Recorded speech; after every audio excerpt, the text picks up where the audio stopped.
they pretty much expected me to kind of do something like this anyway, because I've always kind of like lived life on the edge I was always different. Nothing worth having is going to be easy. You're going to have to work for what you want. And I'm a living testimony to that. What's going on, fam? It's Nee. Welcome to STEMedia. I am so excited. My guest today is a research chemist with over a decade of experience in corporate America. She is also an actress and media personality in the new Bachelorette in the new show, reality dating series, The One on TV One. Please do me a favor and join me in welcoming Miss Ashley Evans. Applause, applause, applause. Everybody's happy to see you here. What up, Ashley? How you feeling? I'm feeling really good. How are you? I am great. I'm great. Look, I am extremely excited. Honored to have you here on STEMedia, the STEMedia podcast. We are a place that highly values not just the STEM backgrounds of people of color, but just the eclectic lives and career paths that we all take. And so I thought you would be a phenomenal guest. And so I'm so happy that you obliged. Thank you. Of course, of course. I had to. When I saw STEM, I was like, of course. Yeah, no doubt.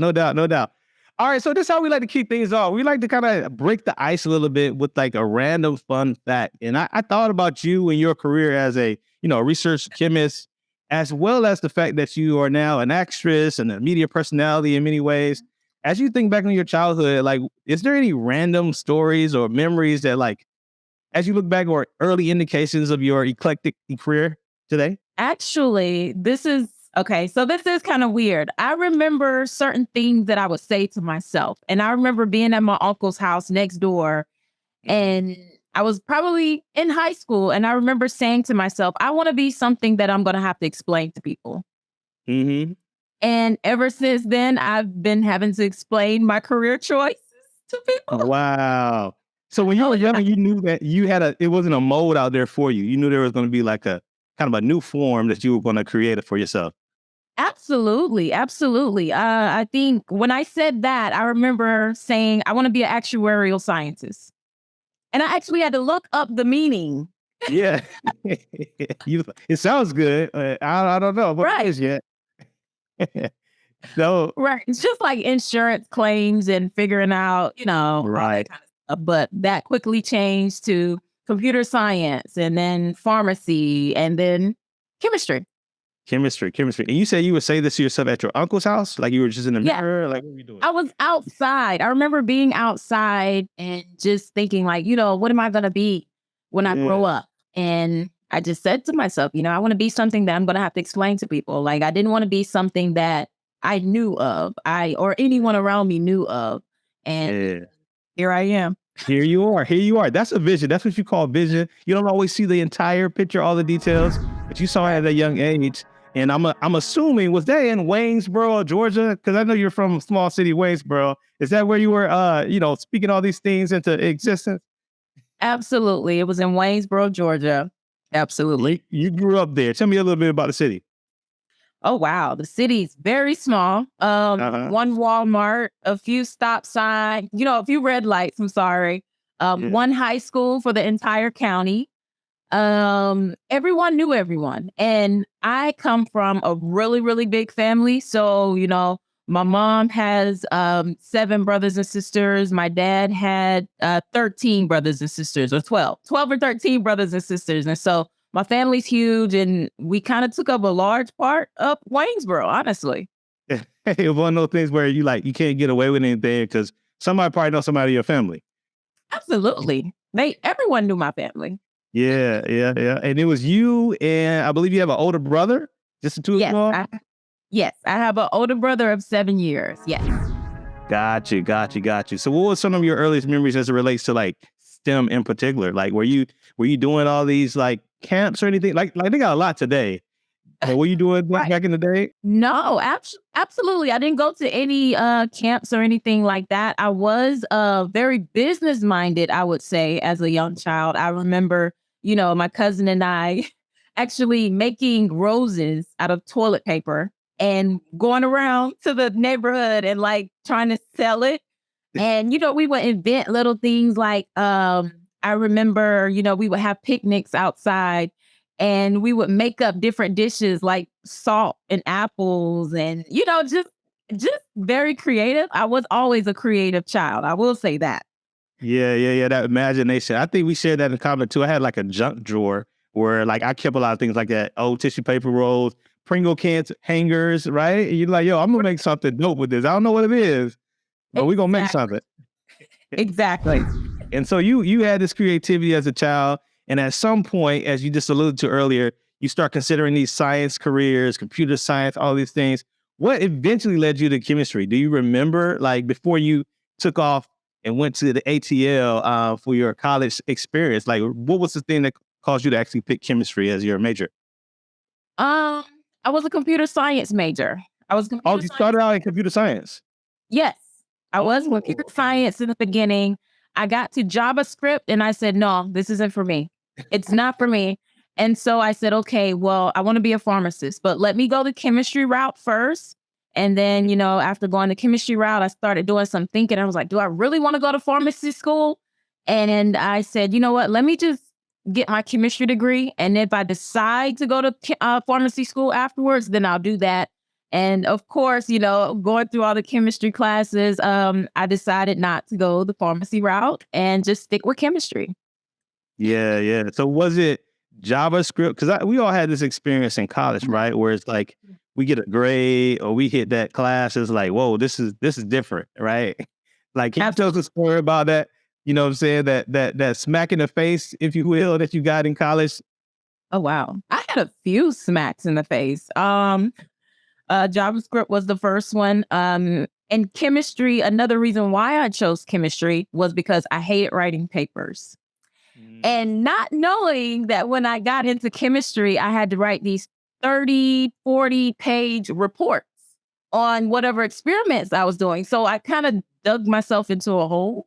Yeah, There was organic chemistry. There was a lot of smacks in the face. I'll just say that. I hear that. I hear that. They don't feel good, but it's part of the process, right?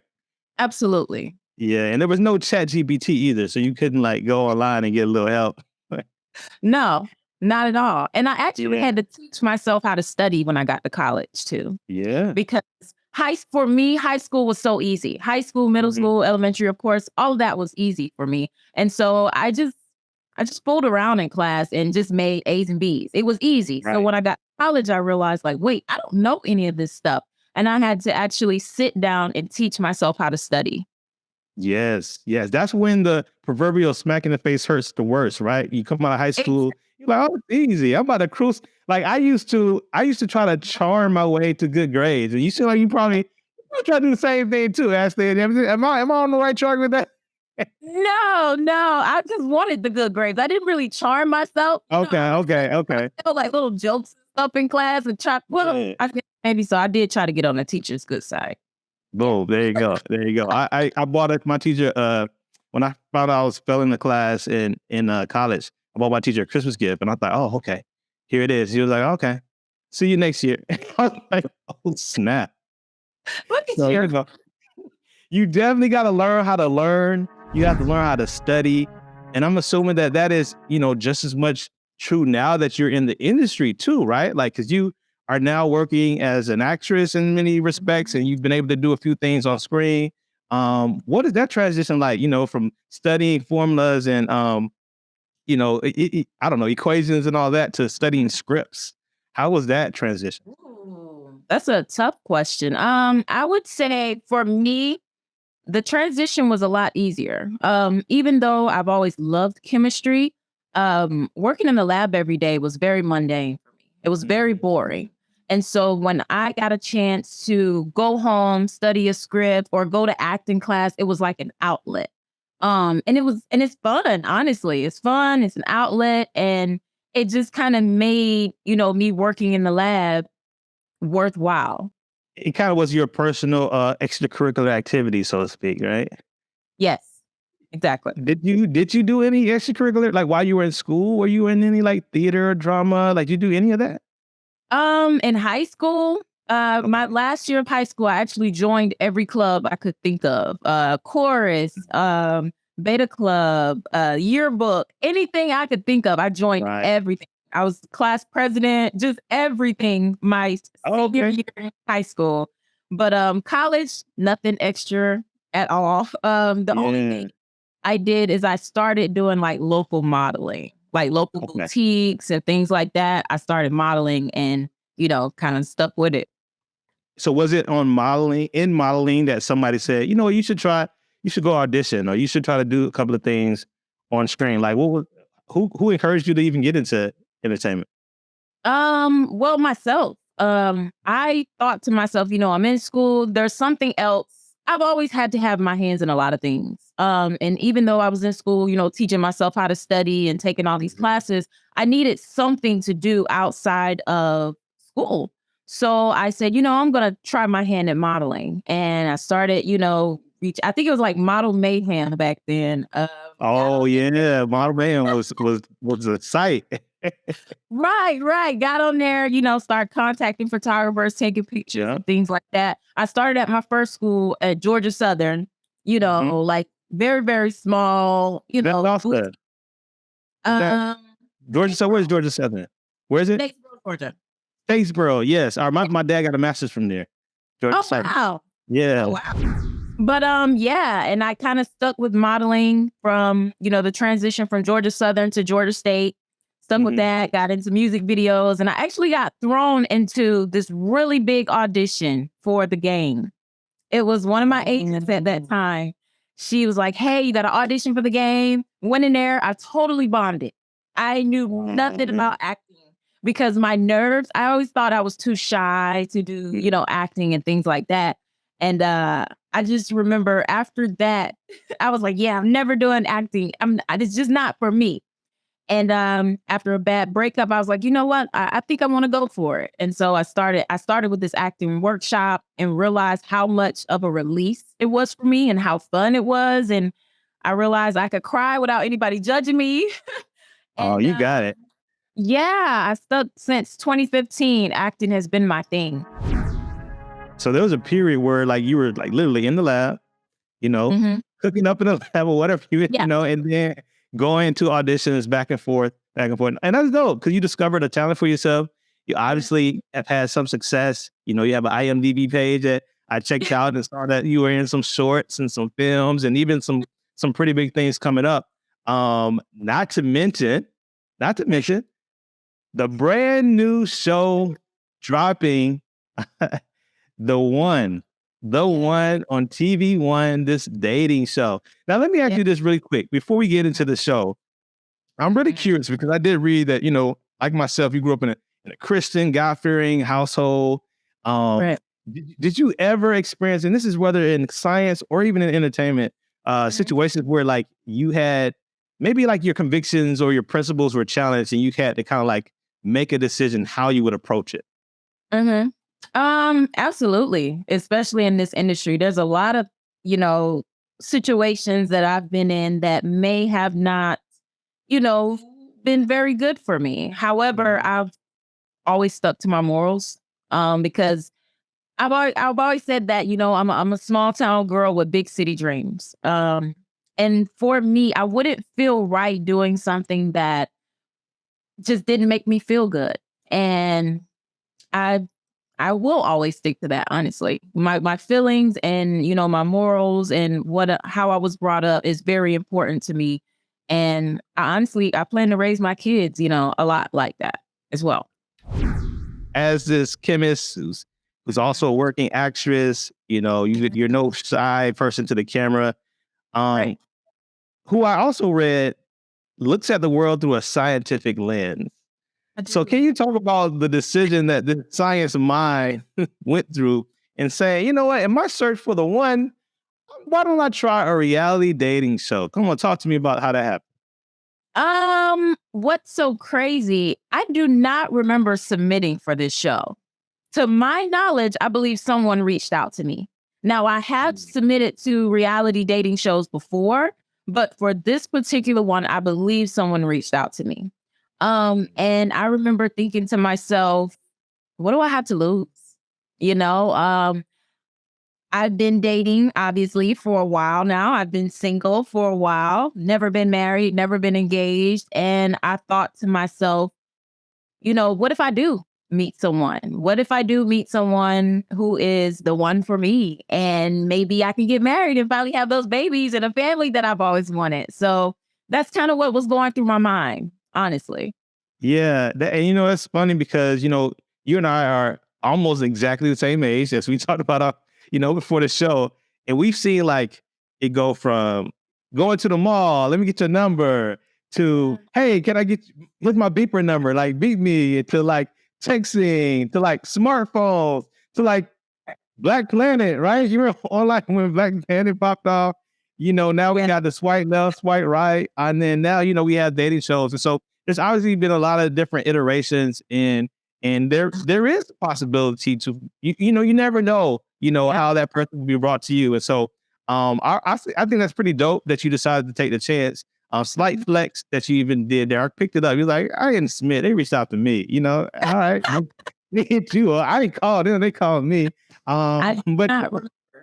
Yeah, I did yeah, not really on the show though, right? And like, what was it like to now like start going through the process, seeing that okay, the way this one is set up, you're in a mansion, and you're gonna have several, several potential suitors brought to you, right? And that people are like, yo, this is the creme of the creme in many respects. Like, what was that like? Just kind of experiencing all that, like when you first began.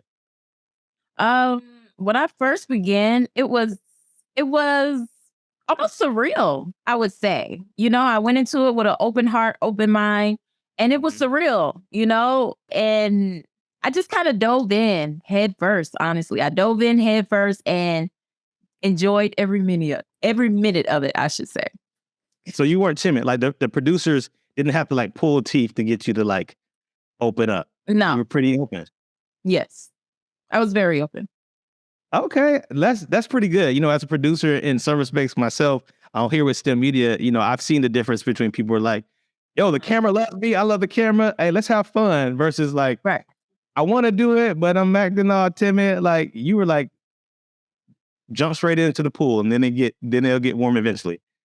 And yes, I'll say because, I have, been in front of the camera for a while, it was very easy for me to forget that cameras were there. Mm. Very easy. And I will say that I've always said that, if I were to ever do reality TV, there would be no acting involved. So Yeah. you're going to see me. You're going to see all of me, honestly. Yeah. Yeah. And when you hear that, y'all hear that, audience, as you listen to this podcast, as you watch it, you know that you're going to get the authentic aspect of Yeah. the show. You're not going to feel like this is some actress who's also acting on a reality show. No, she is her full fledged. I like that. I like that. So what was it like when you met me again, growing up in a church going house? Like, what is it when you met Kirk Franklin? I know you grew up on this music, Stomp, do you want a revolution? Like, what was all that? How was that? Yeah, it was crazy. Honestly, to meet him, it was just like, wow, like he's like really standing right here in front of me and he's being so personable. And Tammy and Kirk, they were so sweet. And just having them with us along the journey, the entire journey, and just being able to ask them for advice. Yeah. It was so fun. And they became honestly for me like family. Came family. Really? So you feel like, oh yo, Tammy and Kurt, my peoples now. Now that you're at this point, you're like, yo, those are my peoples. Yes, they are because they're so sweet and they were sweet to me the entire journey. And just think about like dating and then having a married couple be able to help you and give you advice along the way. Yeah. And yes, Kirk is into, gospel music and all that, but he was very like, be yourself. Yeah. I wasn't afraid to do certain things because he was there, Right. It was more so just like I said, me being me, and I don't feel they judge me at all. What's the difference though? What you tell me as a young woman, young single woman who is being approached by someone who may see you somewhere out and about or sliding in your DMs versus literally people being brought and for a fact they are here to get with you. Like they're here to get with you. Describe the difference. Oh, um, there's a big difference, first of all. Okay. Because, kind of being out and about and meeting a guy, you don't really know his intentions. But for the one, I knew that everyone coming into, that situation was there for me. They were there for me. They were looking for the one. They were looking for something serious and, something serious that could potentially lead to marriage. So for me, it was like, wow, this is really happening. I could potentially find my one. Yeah, yeah, yeah. And I know you don't want to spoil it for us, but I mean, it it was fun. It was good. It was great. It was a great opportunity, and I want you all to watch it, and I think you will enjoy it, and I wouldn't take it back for the world, honestly. Yes, well, that was a great answer to a question that I just had to ask. I just had to ask. Let me ask you this though. Again, back to the experience. So you would say that it was actually a plus to be able to be on the show because again, you don't know people's intentions out and Right. about. That was a plus. Yes. For me, it Okay. was definitely a plus because everyone is there to date someone who's looking for something serious. And we're Yeah. also, we're not preteens anymore. We're not in our early 20s. Everyone on the show is, mid 30s to mid 40s. So Right. we're all at that age now where we're looking for something serious. I don't Right. think anyone would come on a show and not be looking for something serious. They just want to play around. I don't think so. No, that makes a lot of sense too. Because now that I think about it, that difference from going on a show like this when you're like 22, 23. Right. You know what I mean? Like maybe at that age, I'm just finna, break hearts. I don't really care. You just kind of on some narcissistic type tip. But now it's like, hey, what's good? Let's get down to the brass tacks of things. Yeah. How are your girls though? Because like I have a friend of guys like all of us are married except for one, super eligible back to doctor. I'm like, yo, we always in our conversations turn to like, all right, when we gonna hook you up? Like, you know what I'm saying? Like we always talk about that. Do you feel like your girls, do you ever get tired of that? Or does that even happen, when it comes to like everybody in your circle? Because I know that you've said, in interviews that you're like one of the last of your Mhm. sister circle, so to speak, to be single. How's that dynamic? Um, for me, I mean, it's a little lonely, to be honest. Mhm. It's a little Mhm. lonely. However, my friends and I, we've always kind of like been able to trust each other in our choices. So there's never been any pressure from any of them. Now, my family is a different story. Yeah. But as far as my friends, they know, how dating is. They know it's not easy. It's not Yeah. easy. And they pretty much expected me to kind of do something like this anyway, because I've always kind of like lived life on the edge and I was always different. So, um, no one was really surprised that Right, I ended right. up doing something like this. And, they were pretty much, kind of Supportive. like They were encouraging supportive. me. Very Okay. supportive. Very. Yeah. No, that's good. That's good. That's good. Well, I think about this show, and shows like this, they often describe them as like social experiments, right? Mm. Let's put this because it's not exactly a real situation like that you just happen to fall into. Like it's set up for the show. That being said, you've been quoted as someone that says that you value emotional stability, right? In men, and that like that's very important. So, can you talk a little bit about how was the emotional testing or the just the Ooh. behavior social experiment aspect for you, and then even for the men that you were observing? Um, I don't want to give any spoiler alerts. So I would like you guys to watch it, but I will say that myself and every guy, every guy and every other woman on this journey, um, I really believe we put our hearts and souls into dating one another and really potentially seeing if we could be the one. Now, honestly, I wasn't trying to get a spoiler in that one, but I do know that these emotions run high. So we'll Yeah, probably see some emotional moments. Is that basically safe to say in this show? Like well, emotions will be different, be varied throughout. absolutely. I'm an emotional person. So Okay. you're going to see my emotions. You're going to see everything. I wear my emotions on my sleeve. So you're going to see all of it. Unapologetically? Unapologetically? Now, yes, unapologetically. Yes. Now, unapologetically, yes, Yeah. yes. All right, cool. Well, listen, y'all gotta check this out if you are listening or watching this interview. As you can see, she's keeping all the juicy details for herself, so you have to tune in to TV One and see if Ashley indeed finds the one on the show. I love it. I love it. So let me ask you this question. I've also heard you say before that some of the best advice you got from Kirk and Tammy, who are hosting the show, was to follow your gut. To follow your gut. And now that you have already embarked upon this unique journey of finding the one on the show, and as well as in life, right? As a now entrepreneur, independent, research chemist, doing things on her own terms. What would be some of the best advice that you would pass on to someone else who's very similar to you and trying to find the one for themselves?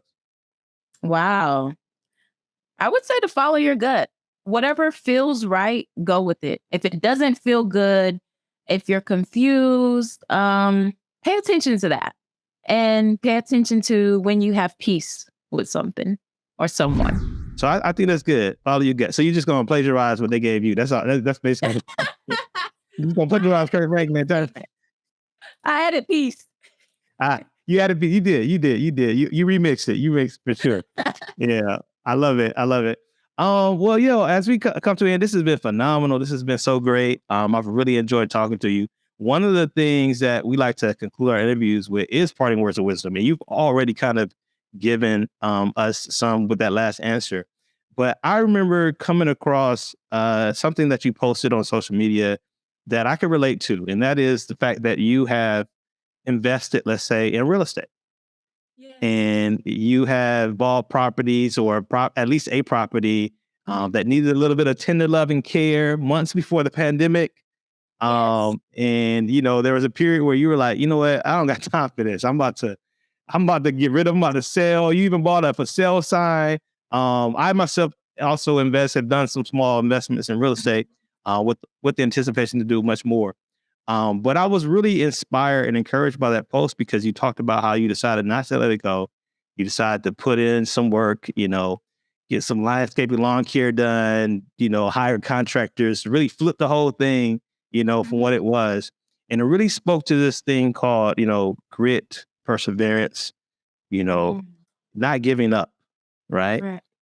And a lot of people that listen to us, that follow us, we like to speak to the people who are they're in between, right? They're in between the launch of something and the actual vision and goal that they have for something. And this could be in their love life. This could be in their career. This could be in so many respects. We all know that feeling. And so I wondered if you could speak a little bit to that as we prepare to wrap up in terms of your parting words of wisdom to someone who is in between, right? We want to encourage them. They've been in a struggle for a little while and they don't see what they saw here. They just don't see it out here yet. What can you say to those individuals at this time? I would say that nothing worth having is going to be easy. You're going to have to work for what you want. And I'm a living testimony to that. Just keep going. Don't give up. Keep going. Don't let hard times, trick you into thinking that you don't deserve what you want in life. Just go for it. Go for it. You are indeed a living testimony. By going for it, going for the one on this brand new show, going for it in your career. I can't wait to follow the journey throughout the entire series and root for you along the way.